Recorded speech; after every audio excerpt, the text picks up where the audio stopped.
Good. I don't know what I'm supposed to talk about. So I got my own name up here. Look at this. It hasn't been very long since you've had that up there. Well, there's really been no reason to come up here before. Oh, I got Hall of Fame. Oh, Okay, wow, that's look at good. that. What do you got? Champion. I didn't get down. I didn't Hall get of Fame? champion. Okay. I got a lot of work to do to keep up. I don't know if I'm supposed to take questions or if I'm supposed to talk. Do you know? Well, we're all really bored. I don't know if you can tell that. I know I'm frustrated because this was a big day for me to get on the racetrack. So if it doesn't happen today, I guess we can try again tomorrow. See what happens. Yeah, absolutely. We'll just kick things off if, Brad, you want to talk a little about returning back to getting ready for this season, and number 2 car, Rusty, talk a little about getting back in the car here at Daytona. Okay. Sure, I guess that means I got to go first. You know, obviously ready to get the season back started very soon, and Daytona testing is a signal of that, and everyone's efforts to, you know, turn the corner from, you know, that 1 month off that feels like it's one day, and to into a racing effort to get back going. And you know, these are big machines of race teams. You know, you look at them. Penske Racing has over 300 employees, and I think some other teams have just as much, if not more. And they don't sleep well. So when they're not doing anything on the racetrack, we need to get them back to the racetrack before their wives all kick them out of the house. So they're ready to go, and you know, I think we've got a lot of things for the sport going on, obviously, that have all of our attention and trying to get started and get kick-started in the right way. We didn't really have the performance that we wanted. Obviously, not winning the championship last year, and that's our goal every year, and will remain so. And didn't do that, so you know, we're here to fire back up, and 2014 represents another opportunity to do that, and I think we'll have a great shot at it. So this is day one for 2014, and I guess it's the same for everybody else in Rainey, but we'll get through it. Yeah. Well, for me, I guess the big question is I've had a lot of people ask, why are you here, why you're doing this, what's the deal with your testing? And it really stemmed from a conversation in Homestead when I came by to see the 2 car, and I came by to see other cars, and the 48 and the 2 were parked side by side. I talked to the 2 car guys, and they said, we should get back in the car every now and then and do some testing with this. And I said, well, we'll see about it. And I really kind of thought they were joking around. And when they heard about it, Ron Malik and his 48 guys were kind of egging them on and said, hey, Rusty, you ought to do that. Well, about 2 weeks later, I get a text from Brad, and he said, hey, I'd be all for that. I'd be okay with that. Why don't you try it? And so then I called, talked to Roger, and Penske was real excited about it, and talked to NASCAR. They were all for it. And so we thought if there's ever a track that's going to be the right place to do it at, it'd be here in Daytona, because Daytona, there's so much grip out there, and the track is so smooth. And many people use alternate drivers to testing down here in Daytona. And the proper thing about this place is that it being so smooth, and a driver needs to go out and hold a real pretty wheel, I call it, and give good feedback. And if this was Charlotte or this was Michigan or something like that, I'd have probably declined because I would much rather do it here, because I think I can be more useful here and affect the team in a positive way and not in a negative way. So I would need more reps to get up to speed anywhere else. But here, I think I can go right out and get it done. I know there's probably people thinking, man, why would he do that? And maybe would that hurt the chances of the 2 car winning the Daytona 500 with Rusty being in the car and stealing some time? I don't feel like that's the case. Brad doesn't feel like that's the case. Neither does Roger. And I think it's going to be a chance for me to get back in. Many drivers and people have asked me to do it. And when Brad endorsed it and was okay with it, I'm excited about it. This is a real fun day for me. I honestly think it's going to help my television stuff, you know, being more active in the car and being more relevant when it comes to that. I walk the garages a lot, as everybody knows. I've talked to a lot of the crew guys, and to actually get in the car and drive it, the new Gen 6 car with the new updates, is something I'm real proud to do. I just wish the rain had stopped so I can get out there and get it done. Okay, we'll kick off with questions. We'll start off with Bob. Bob Parker, Sporting News. Rusty, I'm curious, if in walking through the garage, did you see the 3? Did you do a double take at all? And if you actually do get out there, would you want to, I know you're not supposed to draft, but maybe draft one lap with the 3 one more time? Well, it'd be kind of fun. I have thought about going out there, and when it was my last run of the day and I'm supposed to get out of the car and turn it over to Brad, I thought about finding a car to draft up with and put a big number up, and do something like that. But I think probably the coolest thing for me was walking in the garage area and having all the crew guys come by and say, hey, we're glad you're here. It's going to be fun. They used to see me in the television end of it, but back to the racer end of it, it felt real good. My face is hurt all day long from smiling so hard, and I haven't been on the damn racetrack yet. So it's just a good feeling when your peers come by and the crew guys come by, and they're nice. Any other questions? We go to Claire, and then I'll come back over to Dwight, and then to Alan. Claire?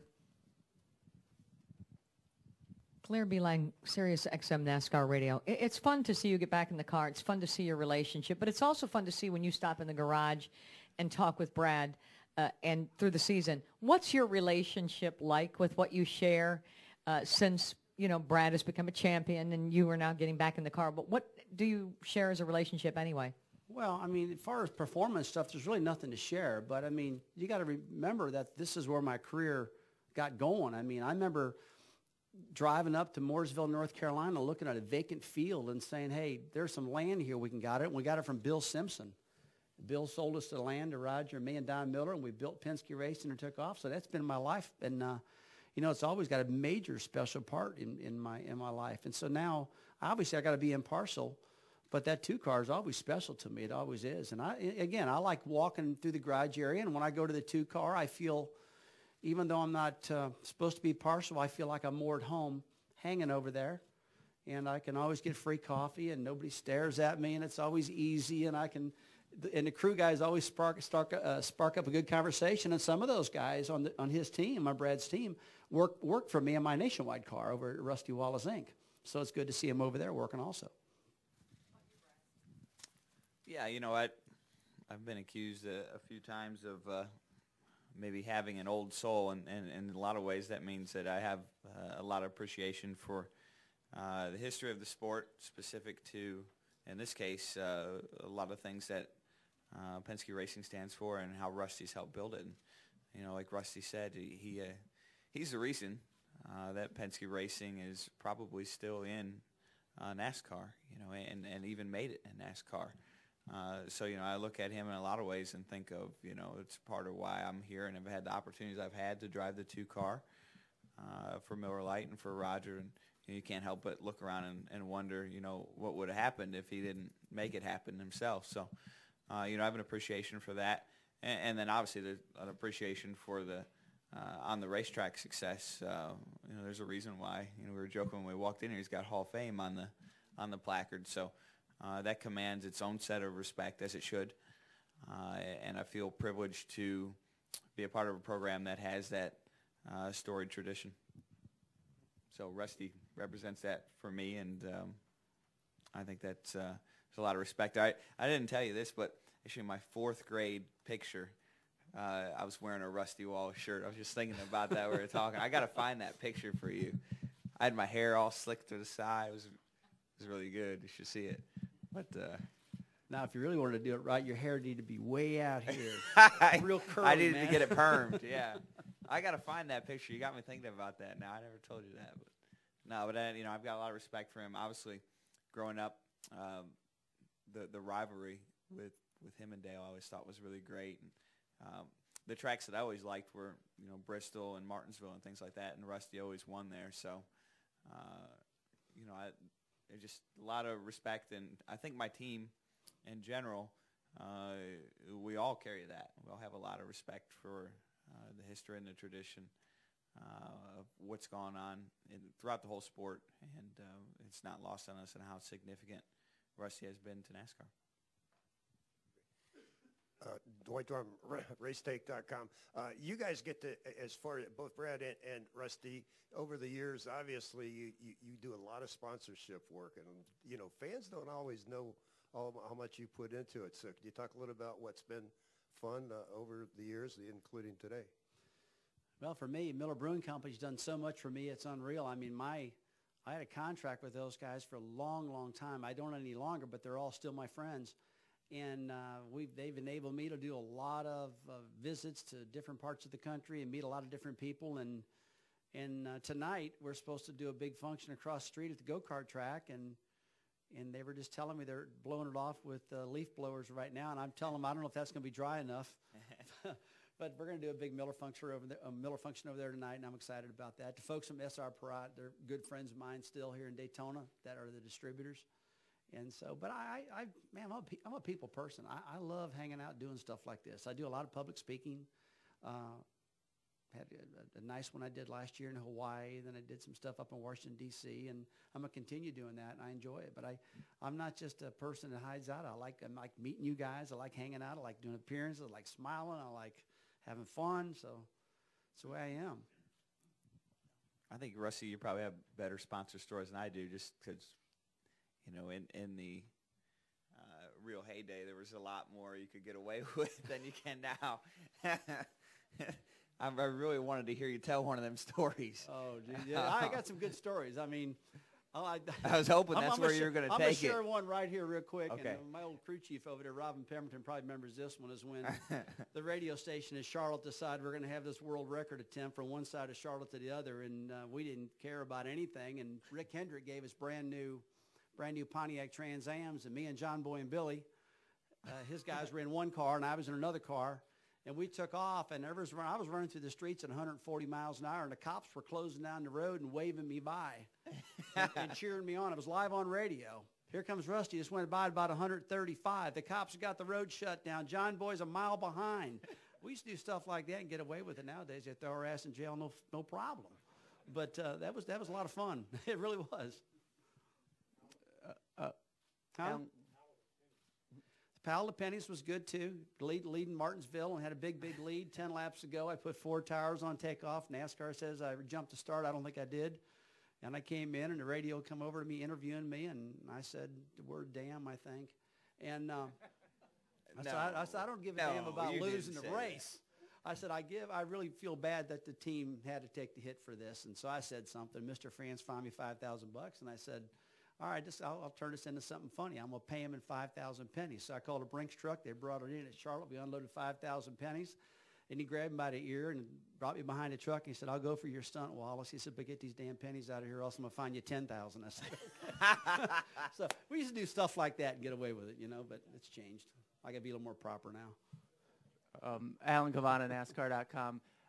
Brad, you won a championship and then struggled last year. Alan, I'm booing you right now because you're stopping the good stories. I know. I'm sorry. I'm bringing up that. I'm bringing up last year. Stories question. I want to hear the stories. Well, it's raining outside. Have you not noticed? I want to know from Rusty. You had similar struggles, ups and downs throughout your career. How did you deal with them? You know, winning championship and then maybe having an off year, or vice versa. Gosh, I mean, you'll have years that I'll never forget winning my title back in '89 and leaving that last race with so much momentum and so pumped up and so excited and coming to Daytona, and I never believed how much of a massive reset it was. It's like I didn't do that. The competitors wanted to eat me up and chew me out and spit me away. They didn't care. That respect they had during the off season, when it showed up at Daytona, I got it from the fans. But boy, the competitors, you know, they didn't really like it. They wanted to beat you really bad. And right off the bat, we had a problem. We didn't run good, and it was a tough year. It really was. My following year was tough. And so with Brad to have so much momentum with the Dodge and switch to a Ford, which is a great car, and him having so much momentum built up and excitement, some of that's got to bleed back down. A lot of people think you end with a momentum and you can carry that. I personally couldn't do that. But I'm not going to speak for Brad, that's for sure. But that's the stuff I experienced. But you never do go through a deal like this where you're always on top. There's so many peaks and valleys in this sport. It's incredible. You know, it's like that. Yeah, Rusty brought up some great points, and I think everyone's experience is probably a little bit different. But it's definitely tough to come back after a championship year. I think the sport works in cycles, and it should. You know, it should work that way. You go through waves of where you bring in a lot of talent, and you kind of stock up, and you know, once the year's over, there's a tendency for those that have worked so hard to become successful, or just be successful in general, that you know, once they achieve that, it's easy to for them to either retire or move on or lose the hunger.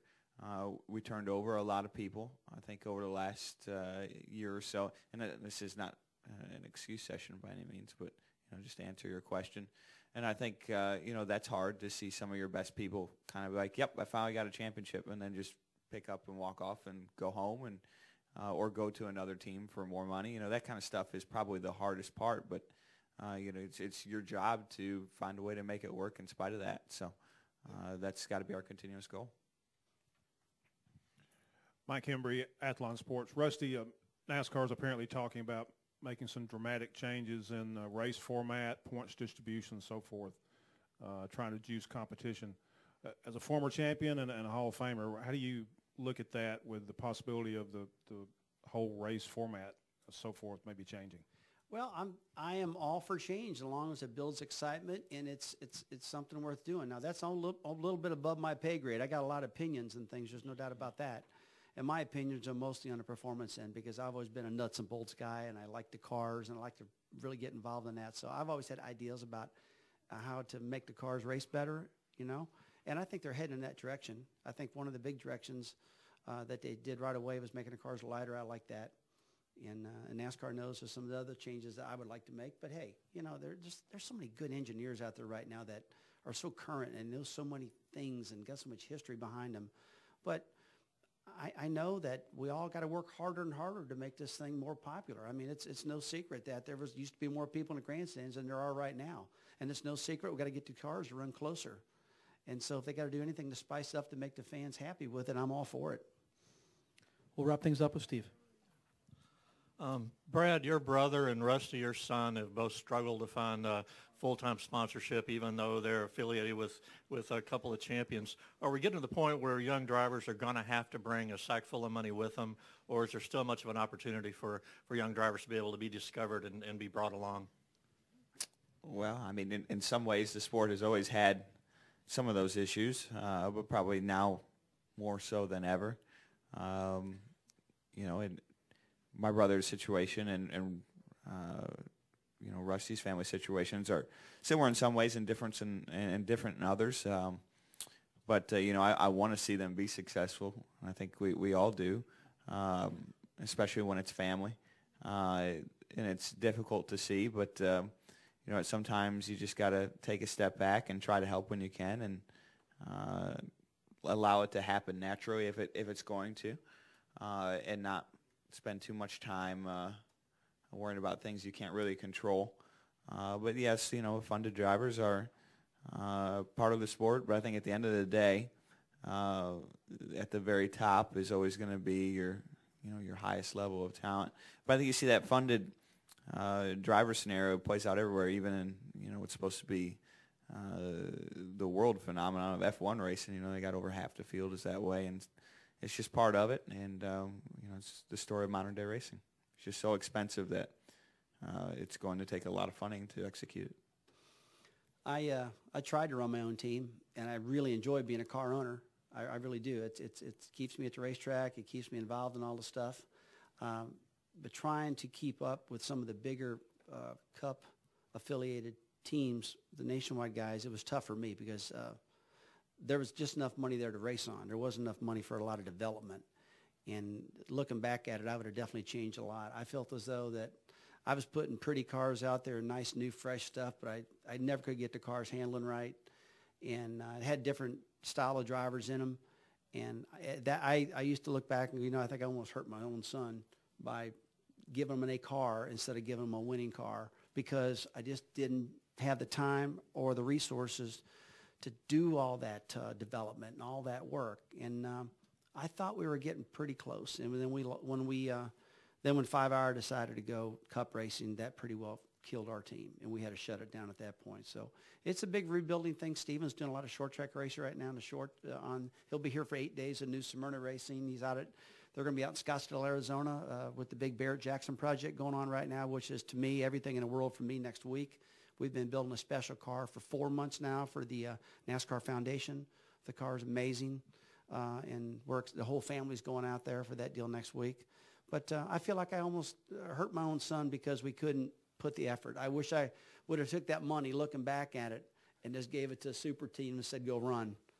instead of me building that whole entire mammoth organization that I had, a campus that I call it. Well, Rusty, Brad, thank you very much for coming in. Rusty, we're looking forward to seeing you in the 2-car. Okay, thanks. Thank I hope you. it quits raining here. Thank you, guys. Thank you.